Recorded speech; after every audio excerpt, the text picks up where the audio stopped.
Tâm như thế đấy. Đúng là thằng này nha. Còn điện thoại này vô này biết tung tung nó có liệt ông nó làm gì ông này biết. giờ liệt từng ngày này đi đi có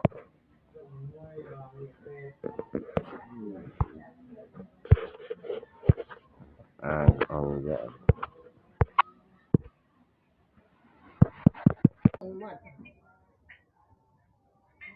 Đâu có đâu, quạt đâu nhỉ? Để chút rồi. Thì hạt được cái nào hả? Chút đi.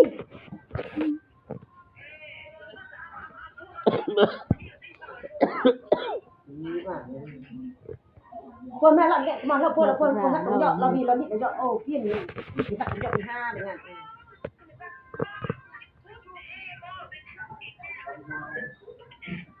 Một chút làm thế thôi.